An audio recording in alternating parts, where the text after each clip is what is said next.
I lost everything because of my daughter-in-law's greed. I started driving Uber to survive. Every Wednesday, I drove a billionaire to the airport. One day, he tipped me $10,000 and said, "You remind me of someone I lost." A week later, his lawyer contacted me. He passed away and updated his will. I inherited $260 million. The reason made me cry for hours. I'm glad to have you here. Follow my story until the end and comment the city you're watching from so I can see how far my story has reached.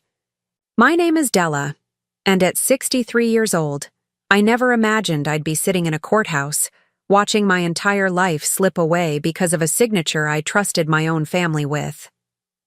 Mrs. Henderson, do you understand what you've signed? The lawyer's voice felt distant, like I was underwater. The papers in front of me might as well have been written in a foreign language. All I could focus on was my daughter-in-law Elara's satisfied smile as she sat beside my son Marcus in the front row. 3 months earlier, Elara had approached me with tears in her eyes. "Della, we're in trouble," she'd said, clutching my hand in my kitchen. "Marcus's business is failing and we might lose everything.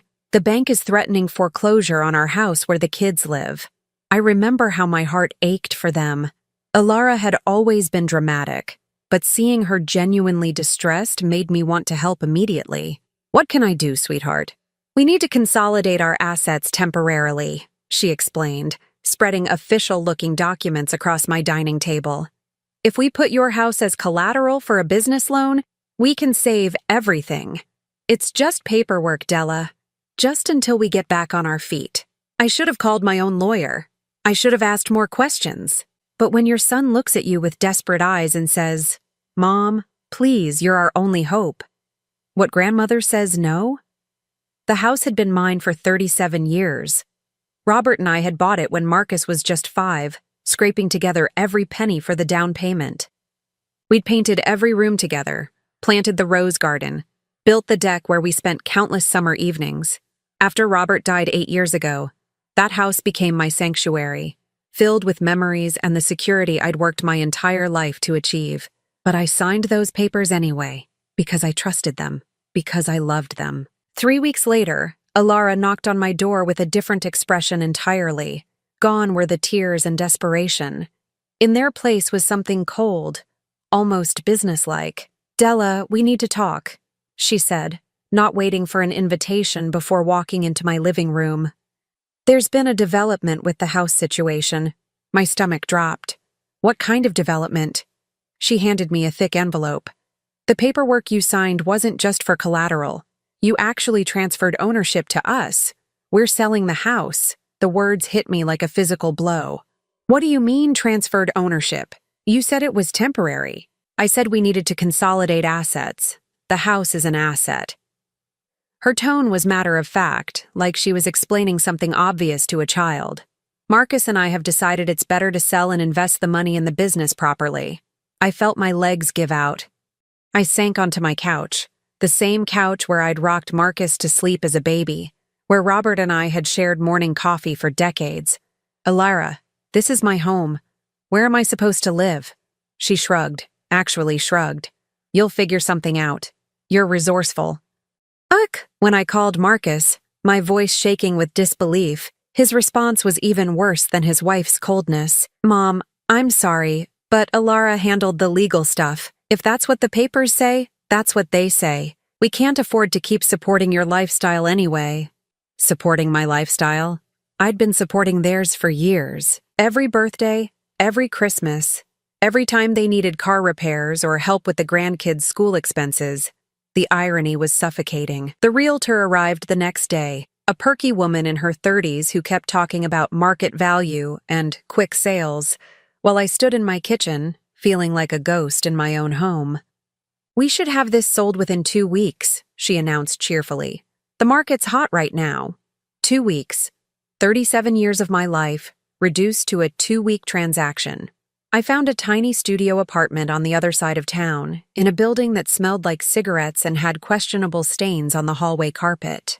The rent was $800 a month, nearly half of my Social Security check. After utilities and groceries, I had maybe $200 left each month. My retirement savings, what little I had, wouldn't last 6 months at this rate. That's when I saw the advertisement.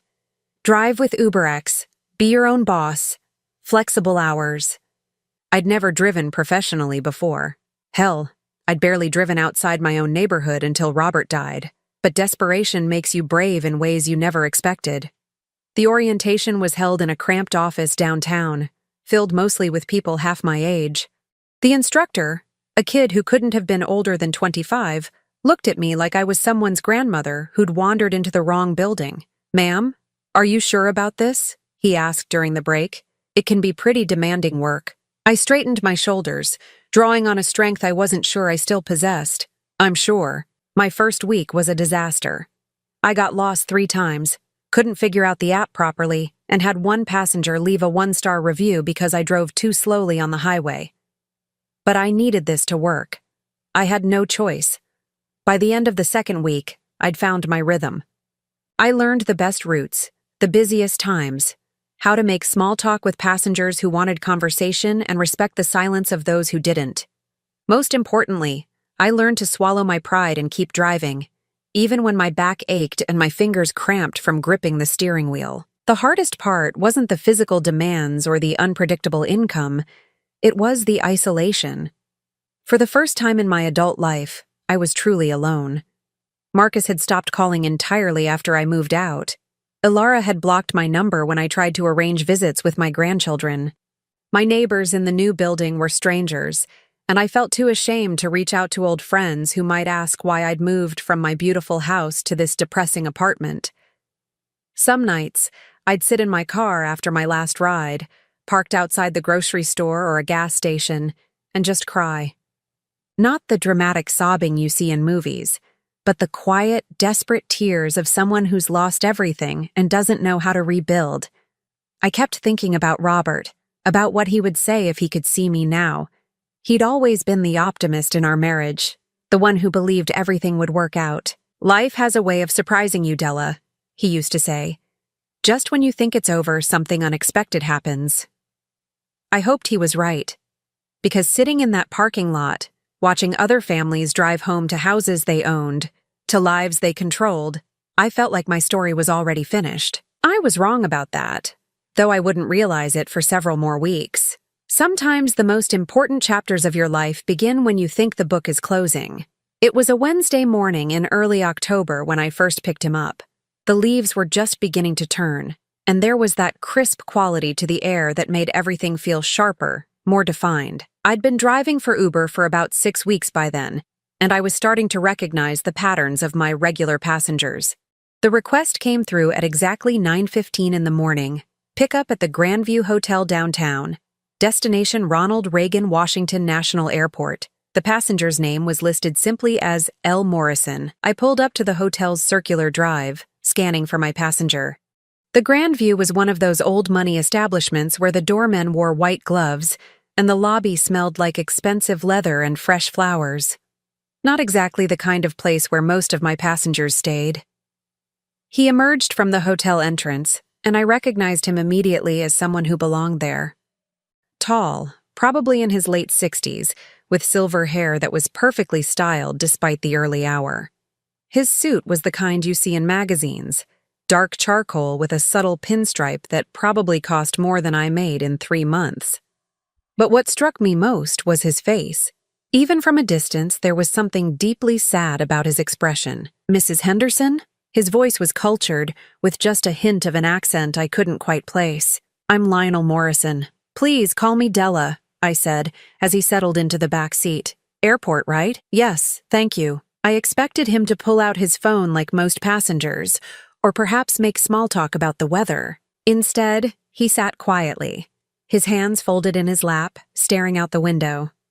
Every so often, I'd catch him watching me in the rearview mirror, but when our eyes met, he'd quickly look away. The drive to the airport typically took about 45 minutes, depending on traffic. We made the entire trip in virtual silence. When I pulled up to the departure terminal, he handed me a $50 bill for what should have been a $28 fare. "Sir, this is too much," I protested. "Keep it," he said simply. "Same time next week?" I blinked in surprise. You want to schedule a regular ride? If that's possible. Every Wednesday, 9:15 a.m. Of course, I'll make sure I'm available. He paused with his hand on the door handle, turning back to look at me directly for the first time. His eyes were the most unusual shade of blue-gray, like storm clouds over the ocean. Thank you, Della. You drive very carefully. It's comforting. After he left, I sat in the passenger pickup area for a few minutes, puzzled by the interaction. In my weeks of driving, I'd had all kinds of passengers, chatty businessmen, teenagers headed to parties, elderly couples going to medical appointments, but none of them had affected me quite like this man. There was something about his sadness that resonated with my own. The following Wednesday, he was waiting outside the hotel at exactly 9:15, wearing a different suit but the same melancholy expression. This time I noticed he carried a small wooden box, about the size of a jewelry case, which he held carefully in his lap throughout the drive. Business trip? I ventured, hoping to draw him into conversation. Something like that, he replied, his fingers tightening around the box. Again, we drove mostly in silence, but I found myself stealing glances at him in the mirror. There was something familiar about his profile, though I couldn't place what it was. Maybe it was just that he reminded me of Robert in some way, that same dignified bearing that comes with age and experience. This pattern continued for weeks. Every Wednesday, 9:15 sharp, Lionel Morrison would be waiting outside the Grandview Hotel.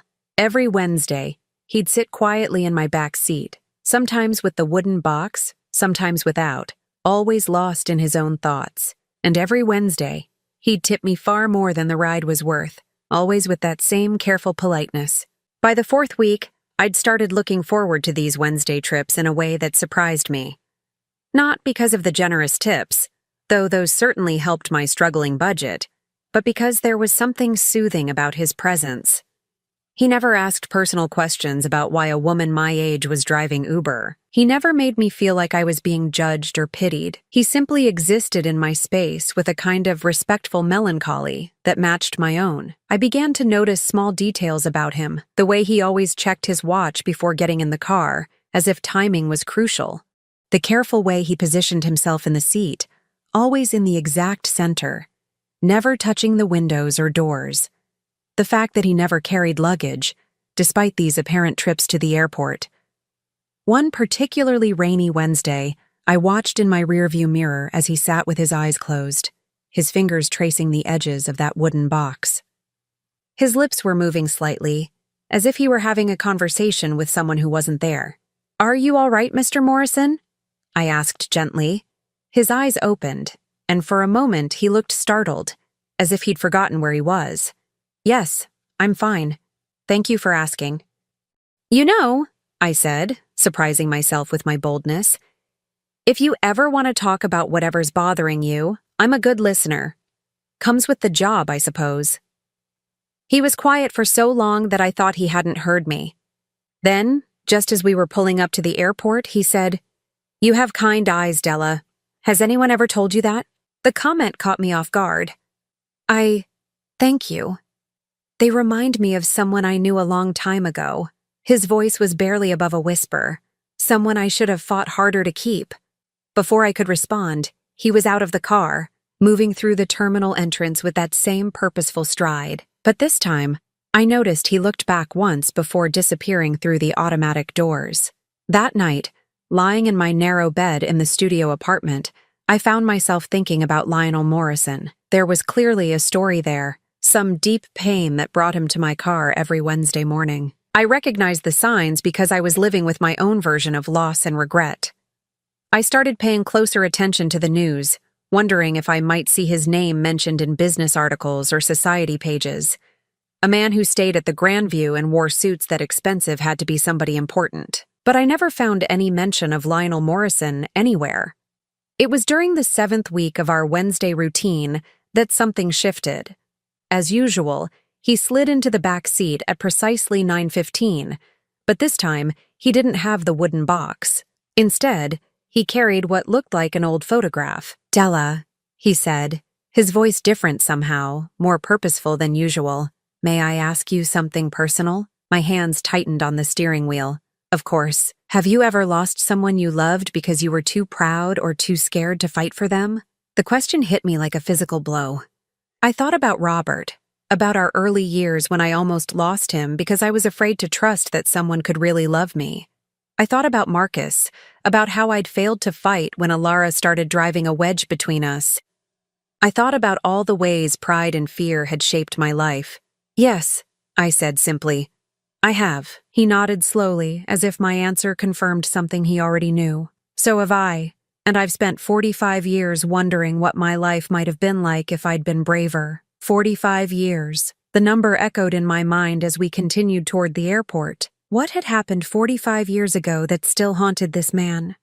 And why did he choose to share that pain with me? A stranger who drove him to the airport once a week. I was about to find out that sometimes strangers aren't really strangers at all. It was the Wednesday before Thanksgiving, and the morning had an unusual quality to it. The sky was that particular shade of gray that promises snow, and there was a stillness in the air that made everything feel suspended, waiting. I arrived at the Grandview Hotel at 9:10, 5 minutes early, as had become my habit. Lionel was already waiting outside, but something was different about him today. His usual impeccable posture seemed slightly diminished, and he moved more slowly than usual. When he approached the car, I noticed his hands were shaking slightly. "Good morning, Della," he said as he settled into the back seat. His voice was softer than usual, almost fragile. "Good morning, Mr. Morrison. Are you feeling all right?" He paused, considering the question more seriously than I'd expected. "I've been better," he admitted, "but I'm glad it's today." Glad? Glad that if this is my last Wednesday, it's with you. A chill ran down my spine that had nothing to do with the weather. "What do you mean, your last Wednesday?" He didn't answer directly. Instead, he leaned forward slightly, and I could see him more clearly in the rearview mirror. His eyes had that same storm cloud color, but today they seemed brighter somehow, as if lit from within by some internal fire. "Della, may I tell you about someone I loved once?" I nodded, not trusting my voice. Something about his tone made me understand that this wasn't going to be casual conversation. "Her name was Della Rose," he began, and my heart stopped. Rose was my middle name. My maiden name was Rose. But surely it was just a coincidence. She was 17 when I met her, and I was 18. It was the summer of 1978. 1978. I was 17 in 1978. My mouth went dry. "She worked at her father's diner in a small town outside Richmond," he continued, his voice taking on a dreamy quality. "I was there for the summer, working construction to earn money for college. Every morning, I'd go to that diner for coffee and toast, and she'd serve me with this smile that could light up the entire room." I pulled into the right lane, my hands trembling on the steering wheel. This couldn't be happening. This couldn't be real.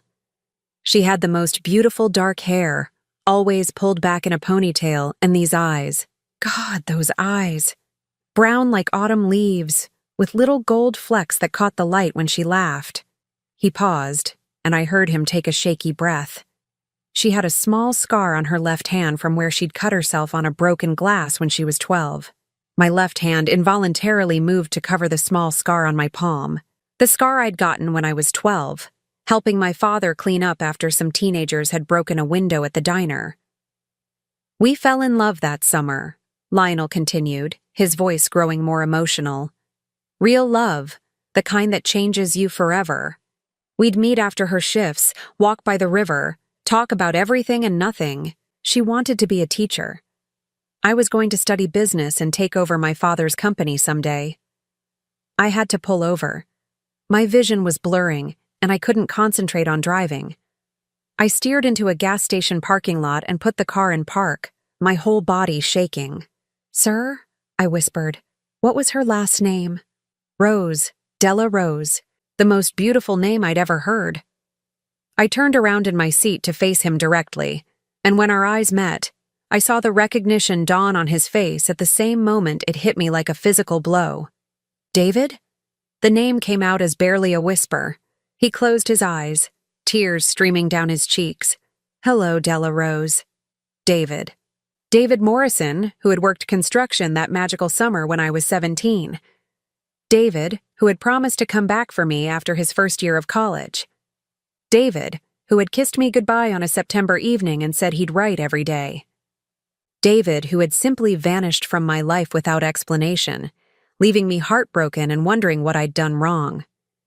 "You said your name was Lionel," I managed to say. "Lionel is my middle name.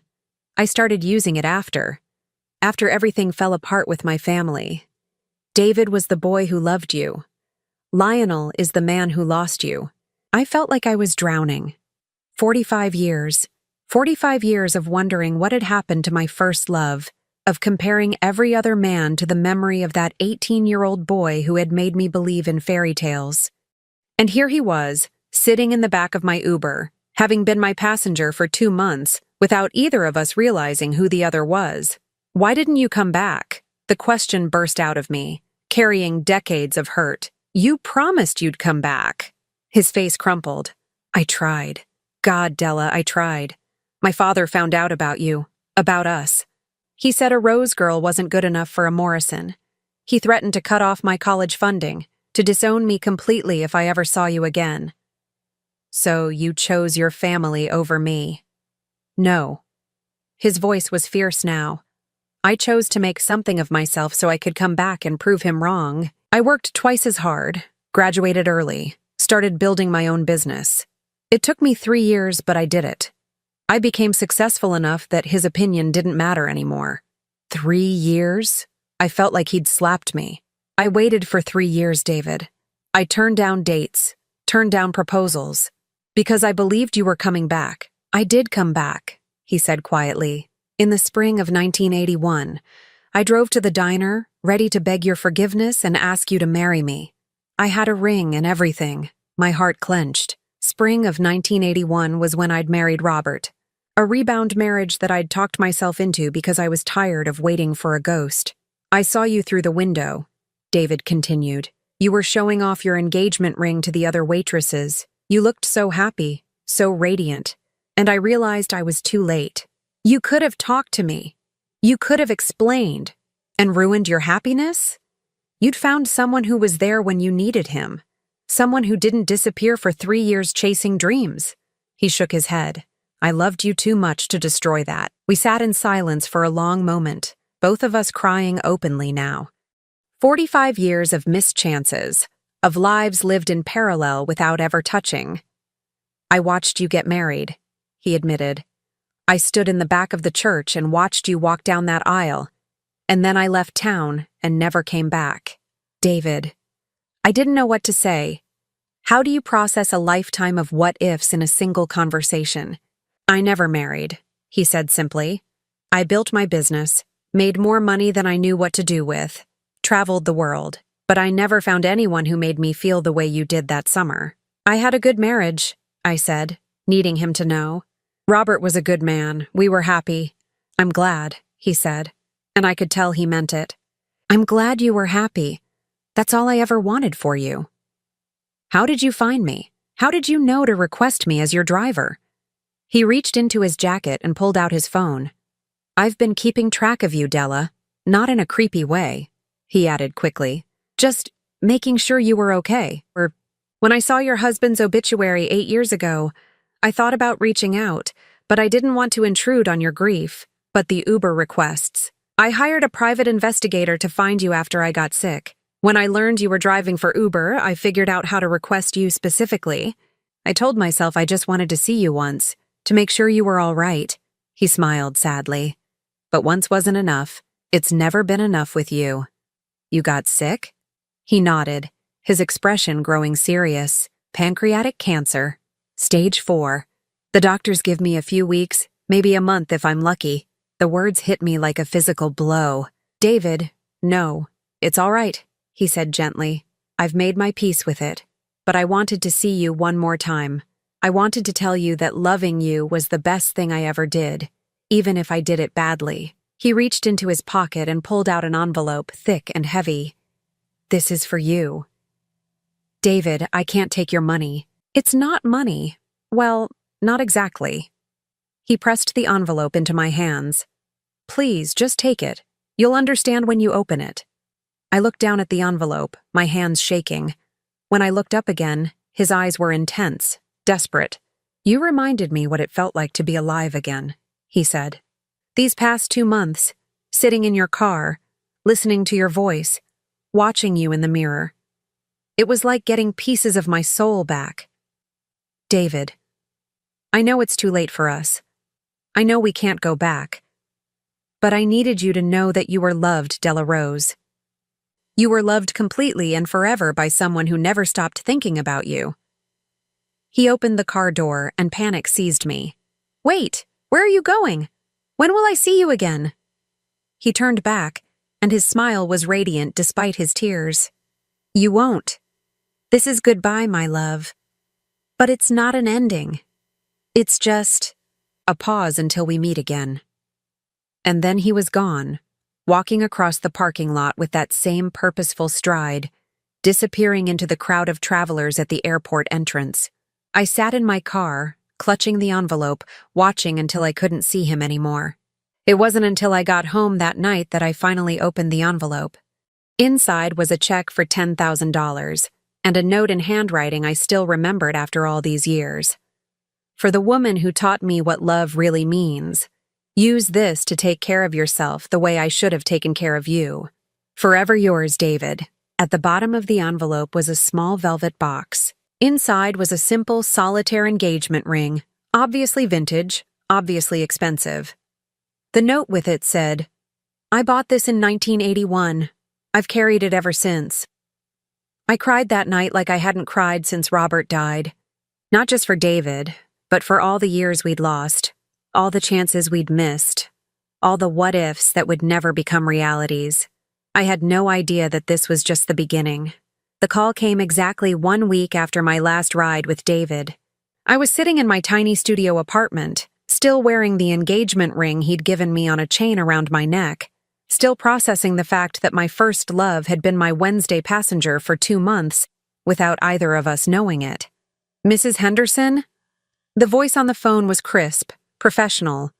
"This is Harrison Blackwell from Blackwell, Stone & Associates. I'm calling regarding the estate of David Lionel Morrison." My heart stopped. "Is he—" "I'm very sorry to inform you that Mr. Morrison passed away peacefully 3 days ago. He's left specific instructions regarding you in his will." The phone slipped from my hand, clattering onto the small table. David was gone. Really, truly gone. I'd known he was dying, but somehow I'd convinced myself that maybe the doctors were wrong. Maybe there was more time. "Mrs. Henderson, are you still there?" I picked up the phone with trembling fingers.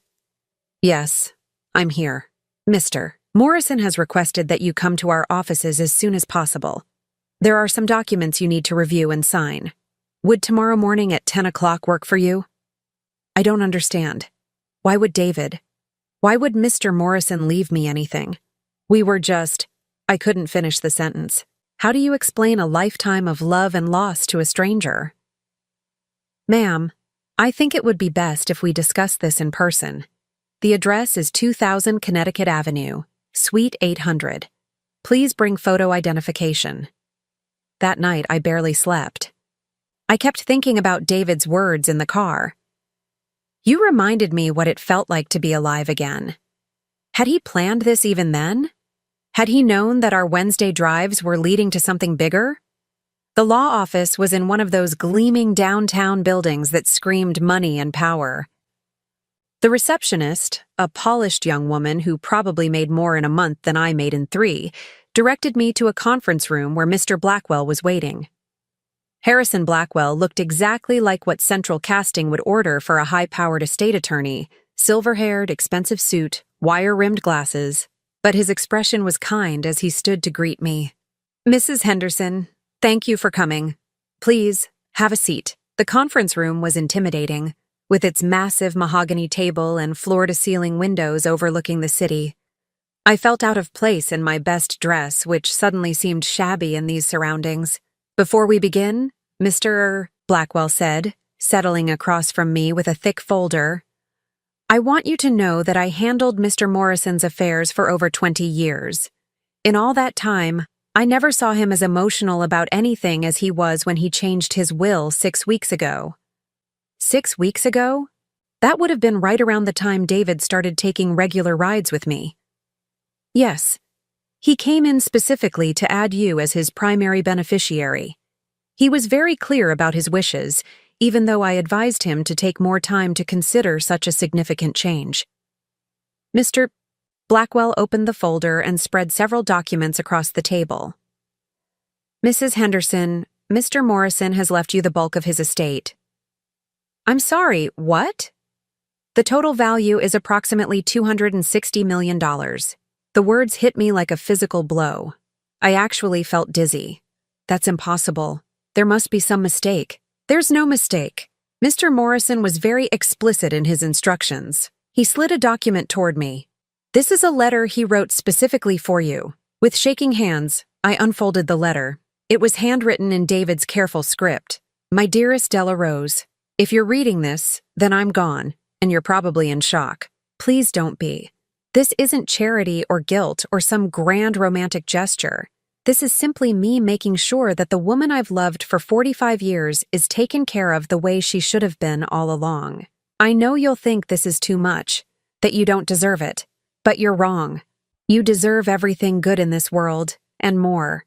You deserve security and comfort, and the freedom to live without fear. I've spent the last 45 years building wealth I never needed, success I never truly enjoyed, because none of it meant anything without you to share it with. Money can't buy back the years we lost, but maybe it can give you the years you have left. Please don't feel guilty about taking this. It's mine to give, and you're the only person I've ever wanted to give it to. Use it wisely, use it freely, use it to be happy. That's all I ever wanted for you. I love you, Della Rose.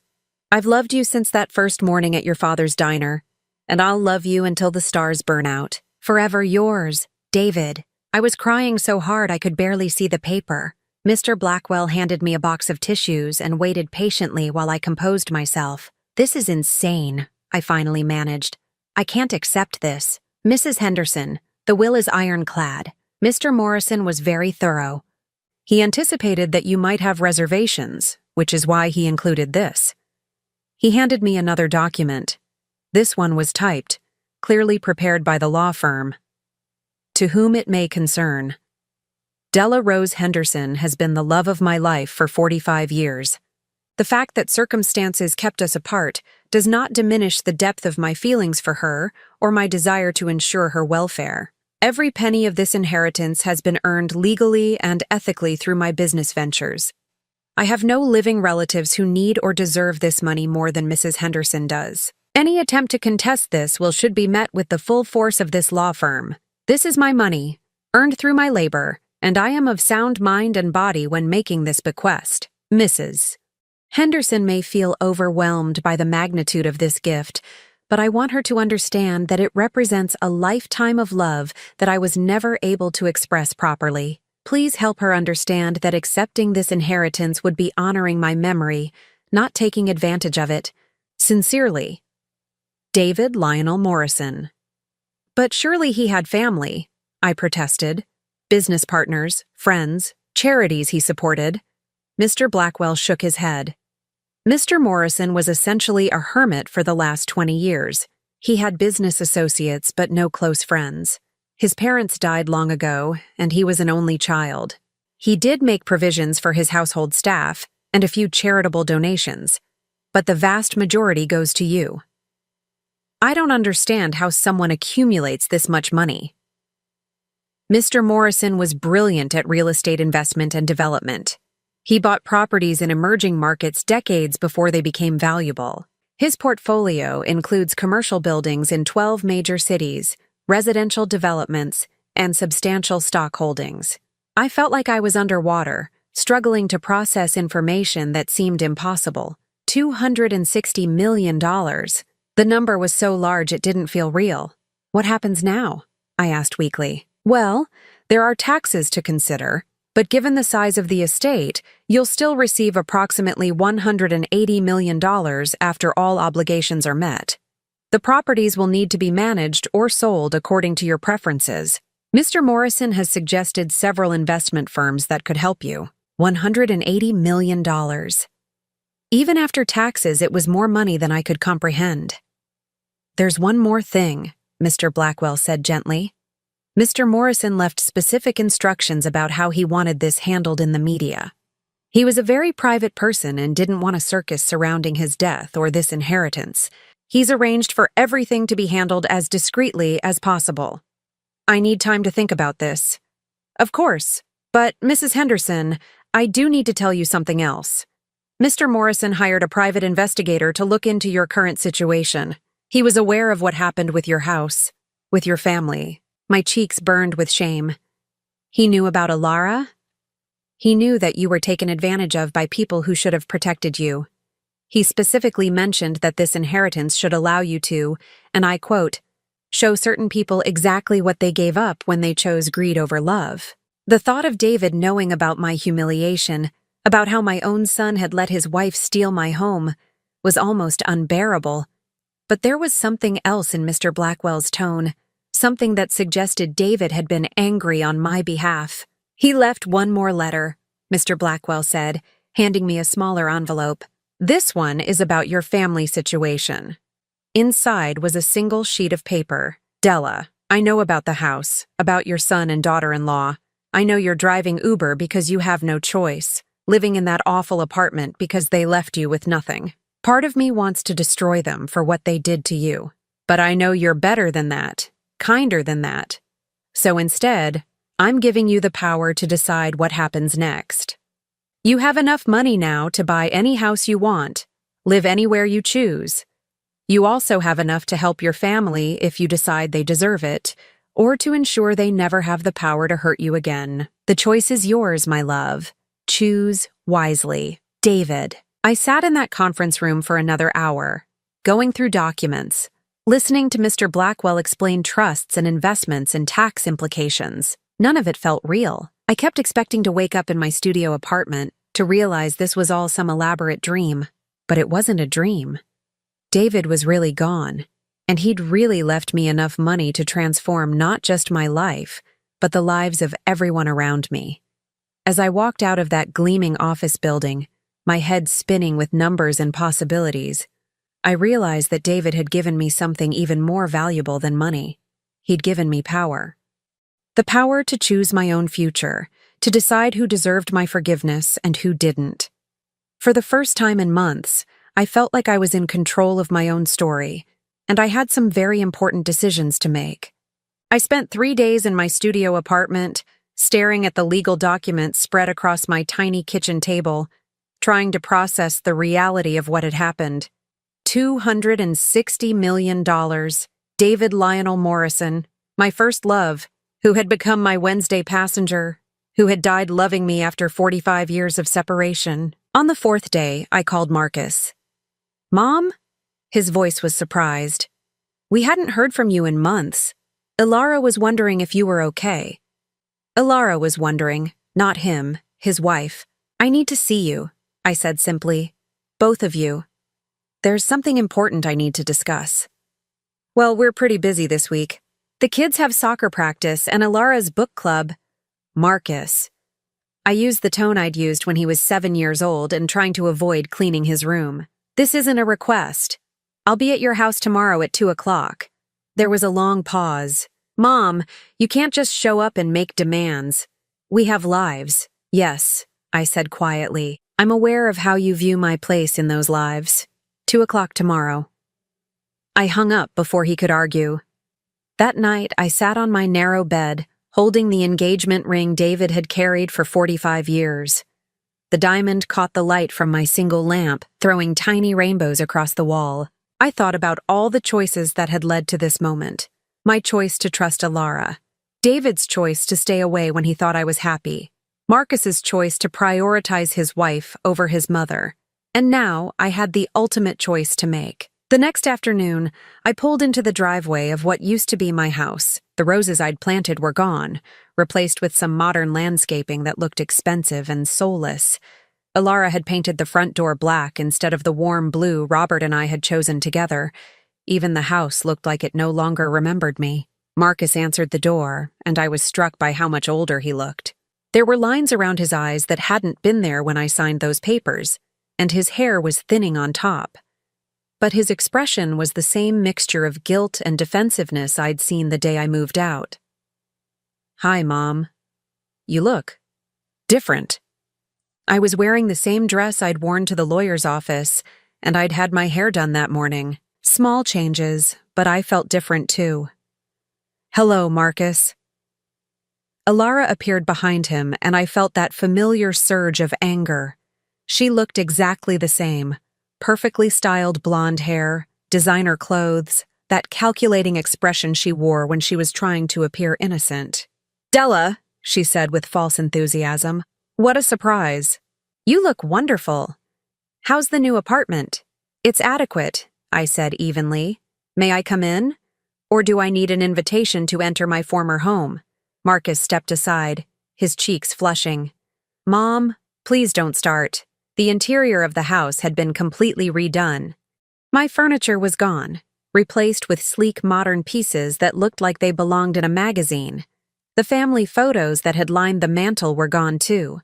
It was as if 37 years of my life had been erased. "The place looks different," I observed. "We thought it needed updating," Elara said, settling onto the white leather sofa that had probably cost more than my car. "More contemporary, you know. The old style was so dated. Dated, like me." "So," Marcus said, perching uncomfortably on the edge of a chair. "What did you want to talk about?" I sat down across from them, placing my purse carefully on the glass coffee table. "I wanted to tell you about my week." They exchanged glances.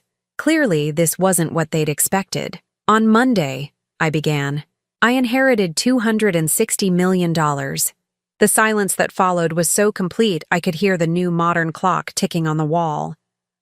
"I'm sorry, what?" Elara's voice was barely a whisper. "You heard correctly.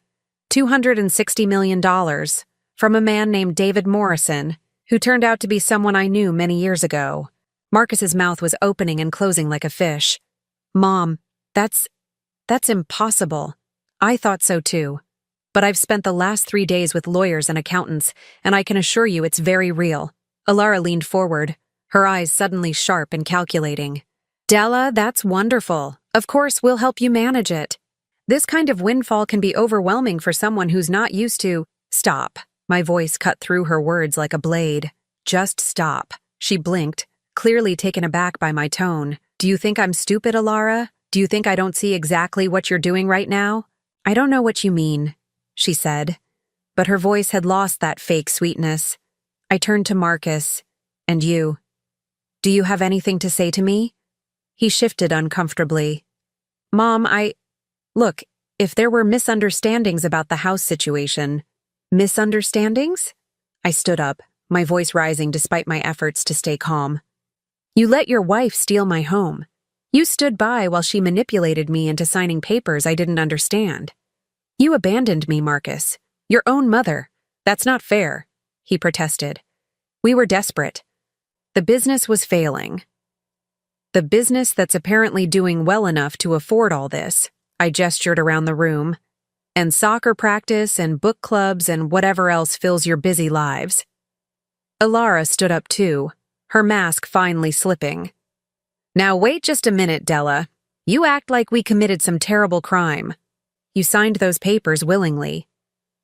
"I signed them because I trusted you, because I believed you when you said it was temporary, because I loved my son too much to let him lose everything." "And we appreciated that," she said, her tone becoming condescending. "But business is business. We never promised—" "You promised it was temporary." The words exploded out of me. "You sat in my kitchen crying fake tears, and you promised." "Well, things change," she said with a shrug. "We found better opportunities for the money." The casual cruelty of it took my breath away. This woman had destroyed my life, and she was discussing it like a minor business transaction. "You're right," I said quietly. "Things do change." I reached into my purse and pulled out a folder. "For instance, I've changed my mind about something." "What's that?" Marcus asked nervously. "I was going to buy back this house. I was going to pay you 3 times what you sold it for, just to have my home back. But now I realize something. I don't want it anymore." I looked around the sterile, modernized space that bore no resemblance to the warm family home it had once been. You've turned it into something cold and empty, just like yourselves. It's not my home anymore. It's just a house where selfish people live. Elara's face was growing red. You can't just come in here and insult us in our own home. Your home? I laughed, but there was no humor in it. This will always be the house where I raised my son, where I loved my husband, where I built a life. You're just temporary residents. I turned back to Marcus. I also wanted to tell you about your children. His face went pale. What about them? I've set up education trusts for both of them. Full college funding, including graduate school if they choose. The money will be available when they turn 18, managed by trustees who are not you or your wife. Mom, you can't. I can, and I have. Those children are innocent in all this.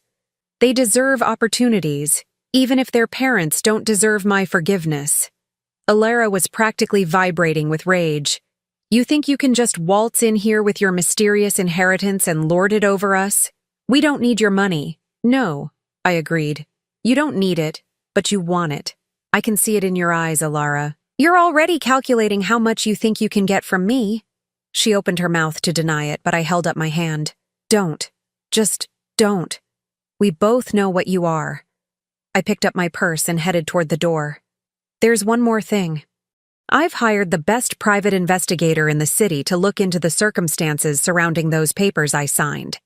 If there's any evidence of fraud or misrepresentation, I will pursue it to the fullest extent of the law. Marcus jumped up. Mom, please. Can't we work this out? Can't we be a family again? I stopped at the door and turned back to look at him. Really look at him. For a moment, I saw the little boy who used to crawl into my bed during thunderstorms, who'd bring me dandelions and call them flowers. But that little boy was gone, replaced by a man who'd chosen his manipulative wife over his own mother. We could have been, I said softly, if you'd chosen differently, if you'd stood up for me even once, if you'd shown even a shred of regret for what you did. I do regret it, he said desperately. I'm sorry, Mom. I'm so sorry. Are you sorry you hurt me, Marcus? Or are you sorry you missed out on $260 million? He couldn't answer, and that silence told me everything I needed to know. Goodbye, Marcus. Take care of your children. Love them better than you loved me. I walked out of that house for the second time, but this time I wasn't broken. This time I was free. As I drove away, I could see Elara in the rearview mirror, standing in the doorway with her hands on her hips, probably already planning how to manipulate Marcus into trying to reconcile with me. But it was too late for that. David had given me more than money. He'd given me the power to choose who deserved my love and who didn't. Some choices, once made, can't be unmade. And I was finally ready to choose myself. 6 months later, I stood on the wraparound porch of my new home, watching the sun set over the Blue Ridge Mountains. The house wasn't grand or ostentatious, but it was perfect for me. A restored 1920s farmhouse with original hardwood floors, a kitchen big enough for proper cooking, and guest rooms for the family I hoped to build relationships with someday. The property came with 20 acres of rolling hills and a small pond where I could sit in the evenings and remember David. I'd had a simple stone bench installed by the water's edge with an inscription, "For David, who taught me that love never really ends." The changes in my life had been gradual but profound. I'd kept the studio apartment for the first month after the inheritance was finalized, afraid that moving too quickly might somehow make it all disappear. But Harrison Blackwell had been patient with my fears, helping me understand that the money was real, permanent, and mine to use as I saw fit. I'd started small. A reliable car to replace my aging Honda, some decent clothes, a comfortable bed that didn't leave my back aching every morning. Then I'd begun to dream bigger. The farmhouse had called to me the moment I saw it online.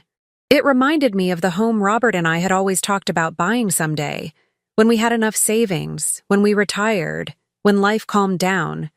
We'd never gotten that chance, but somehow it felt right that I was getting it now, at 63, with David's gift making it possible. I'd furnished it slowly, carefully, choosing pieces that felt like home rather than showpieces. The kitchen had a farmhouse table big enough for family dinners, though I wasn't sure yet who that family might include. The living room had comfortable chairs arranged around a stone fireplace, with bookshelves full of novels I'd always meant to read. My bedroom had windows that looked out over the mountains, and every morning I woke up grateful for the view. But the most important change wasn't the house or the money. It was the peace I'd found within myself. Marcus had tried to contact me several times in the months following our confrontation. Texts, voicemails, even a letter delivered by certified mail. Each communication had followed the same pattern: anger, bargaining, false apologies, and ultimately, thinly veiled requests for money. I'd read them all, then filed them away without responding. Elara had been more direct. She'd shown up at my studio apartment 2 weeks after I'd told them about the inheritance, furious to discover I'd already moved out.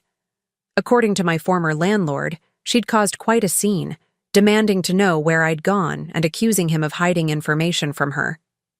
The man had simply handed her a business card for Harrison Blackwell's office and told her to direct all inquiries through my attorney. She'd tried that route exactly once. Harrison had informed her that any further contact from her or Marcus would be considered harassment and would be met with legal action. I hadn't heard from either of them since. The private investigator I'd hired had uncovered exactly what I'd suspected. The papers I'd signed had been deliberately misleading. Elara had prepared documents that looked like temporary collateral agreements but were actually permanent ownership transfers. She'd counted on my trust and my lack of legal knowledge to keep me from reading the fine print. I could have pursued fraud charges. I had enough evidence to put her in serious legal trouble, but in the end, I'd decided that my freedom was worth more than revenge. Instead, I'd simply made sure that word of her tactics spread through the appropriate social circles. In a community where reputation mattered, being known as someone who would defraud her own mother-in-law was a special kind of social death. Sometimes karma doesn't need any help from lawyers. The education trust for my grandchildren had been established exactly as I'd promised. Sarah was now 15, and Tommy was 13. I sent them birthday cards and Christmas gifts through Harrison's office, with notes letting them know I loved them and looked forward to seeing them when they were old enough to make their own decisions about family relationships. I'd also set up a scholarship fund at the local community college for students who'd been abandoned or betrayed by their families. It wasn't a grand gesture or a way to buy redemption.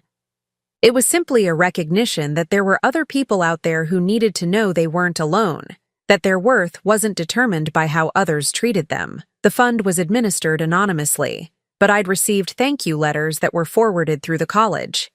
Reading about young people who were building new lives despite family rejection reminded me that resilience was possible at any age, and that sometimes the family you choose is stronger than the one you're born into. I'd also reconnected with some old friends, people I'd lost touch with during the chaos of Robert's illness and death, and then the humiliation of losing my home. Mary Ellen, who'd worked with me at the hospital 40 years ago. Janet, who'd lived next door when Marcus was small. Women who remembered me as I used to be, not as the broken, desperate person I'd become. They'd welcomed me back into their lives without judgment, and slowly I'd begun to rebuild the social connections that I'd allowed to wither.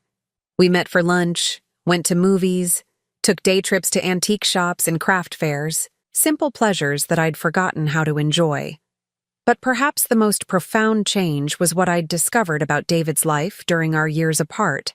Going through his papers with Harrison, I'd learned that he'd become exactly the man he'd promised to be that summer when we were young. His business empire had been built ethically, providing jobs for thousands of people. He'd donated millions to educational charities and medical research, always anonymously.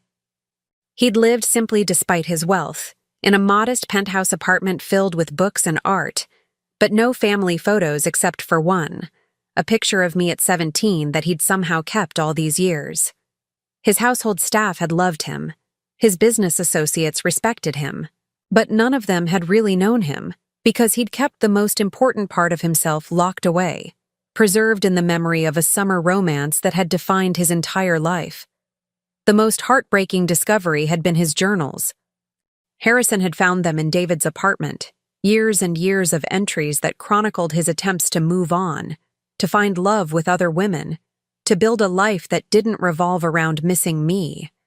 Every entry ended the same way, with some variation of, "But she wasn't Della." He'd hired private investigators multiple times over the years, not to contact me, but just to make sure I was safe and happy. He'd known about Marcus's birth, about Robert's death, about my struggles with Elara. He'd wanted to help, wanted to reach out, but he'd always stopped himself because he believed I was better off without him. The final entry, written just 2 weeks before he started requesting me as his Uber driver, was the most devastating. "I'm dying, and all I can think about is that I never told her how sorry I was for leaving. I never told her that she was the best thing that ever happened to me, that every good thing I became was because she believed in me for one perfect summer. I don't know how to find peace without her knowing that she was loved completely, that she mattered, that losing her was the greatest regret of my life." And then, a week later, I found her. She's driving for Uber, living in a terrible apartment because her family abandoned her. She looks older, sadder, but she's still the most beautiful woman I've ever seen. Tomorrow I'm going to get in her car and maybe somehow I'll find the courage to tell her who I am. But he'd waited. Week after week he'd ridden in my car, gathering the courage to reveal himself. And in the end, it had taken his impending death to finally break down the walls he'd built around his heart. Reading those journals had been painful, but also healing. They'd shown me that the love we'd shared hadn't been the foolish fantasy of teenagers. It had been real, lasting, transformative. It had shaped both our lives, even across 45 years of separation. As I sat on my porch now, watching the last light fade from the sky, I thought about the different ways people could love each other. Robert had loved me with steady devotion, building a good life together day by day. David had loved me with passionate intensity, carrying that love unchanged across decades. Both loves had been real, both had been valuable, and somehow, impossibly, both had led me to this moment of peace. I pulled David's ring from the chain around my neck, holding it up to catch the last rays of sunlight. Tomorrow I was planning to visit his grave, something I'd finally worked up the courage to do. I wanted to tell him about the house, about the scholarships, about the way his gift had transformed not just my circumstances, but my understanding of my own worth. But mostly, I wanted to thank him for giving me the chance to choose my own ending. At 63, I discovered that it was never too late to start over. Never too late to choose dignity over desperation, self-respect over family obligation. Never too late to recognize that love could take many forms: passionate romance, steady partnership, and perhaps most importantly, the love you give yourself when you finally understand that you deserve it. The phone rang inside the house, but I didn't move to answer it. These days, I only answered calls from people I wanted to talk to. Everyone else could leave a message, which I might or might not return depending on my mood. It was a small thing, choosing who had access to my time and attention, but for someone who'd spent most of her life being available to everyone else's needs, it felt revolutionary. A cool breeze stirred the wind chimes on the porch, filling the evening air with gentle music. Somewhere in the distance, I could hear the sound of a train whistle, and I smiled. I'd always loved that sound. It spoke of journeys and destinations, of people going places they'd never been before. I was one of those people now. At 63, I was finally traveling toward a future I'd chosen for myself, funded by a love that had waited 45 years to set me free. And for the first time in longer than I could remember, I couldn't wait to see where I was going. Now I'm curious about you who listened to my story. What would you do if you were in my place? Have you ever been through something similar? Comment below. And meanwhile, I'm leaving on the final screen 2 other stories that are channel favorites, and they will definitely surprise you. Thank you for watching until here.